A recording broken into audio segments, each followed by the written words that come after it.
absolutely loved every minute of it, and I'm really proud to be able to say that it's going to be on display in Poppins. They own it now, and so as of the lockdown finishing, you will be able to go to Poppins and see it in the restaurant, which I really encourage you to do, because I think if you can go and have a meal beside it or a cup of coffee, whatever it might be, and make more memories for the future, then that's job done. Simply fantastic. Go and see it, and see it in real life.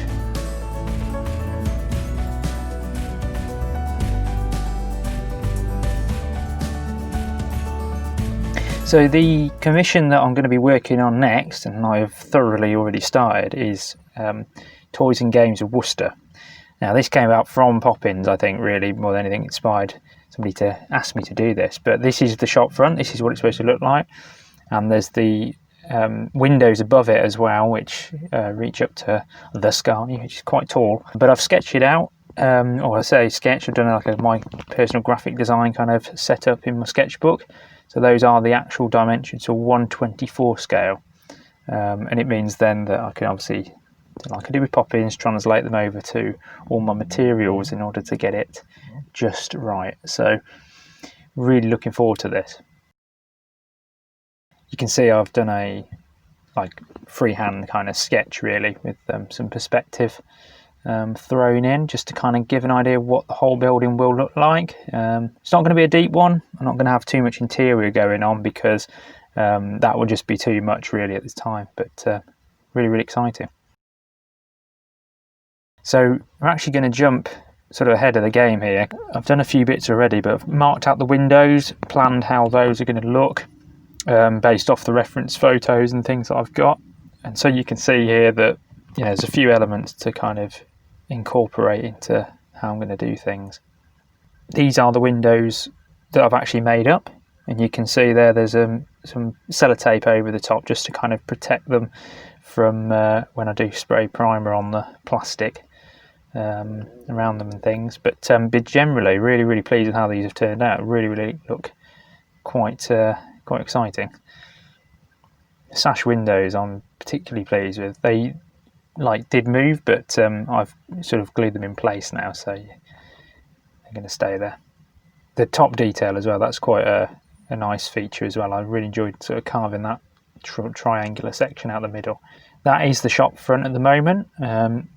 Like really kind of plain really, but I've had to kind of think about, you know, textures and things on the wall. There was a bit of a chalk paint, and then I had to layer the top like I did with Narnia wardrobe. Layered the top up a couple of layers, and it kind of gives this fantastic sort of layered effect of those detailed bits. Saves you know, trying to carve it out, and you know, it's just a little trick I've picked up.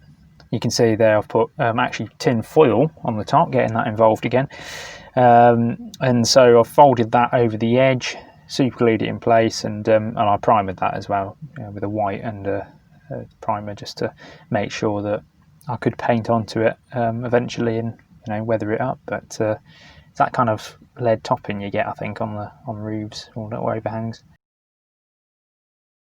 So now entering the brickwork stage, and I'm jumping right into this because I've sped along so quickly. But I've basically used some air drying clay, which is from Hobbycraft. Really recommend this stuff actually, because I've used the Daz stuff, but this for a cheaper price from Hobbycraft, I thought actually it does the trick. But yeah, basically for the brickwork I placed on some loads of the clay and pressed it in, and you know, kept using my little water bottle to keep it wet so it was workable, and then it was a case of putting on all the clay and making sure that all of the plastic was covered, because that's what I'm going to be carving into.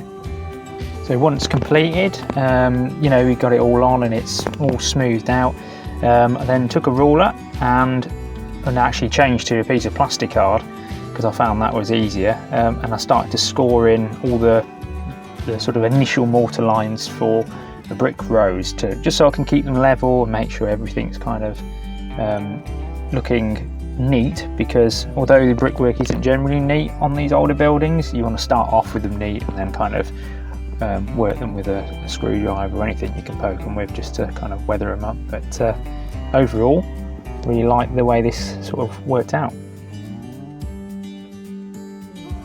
And here's me actually scribing in the mortar lines between the bricks, which was you could say it was a painstaking job, but when you got the radio on, radio 1, whatever, then you know time passes very quickly.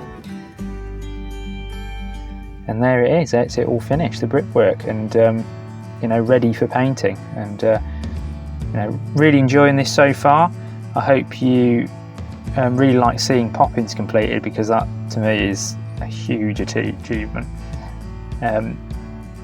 And I will see you next week with a little bit more of an update on Toys and Games of Worcester. So stay tuned, stay safe. See you next week.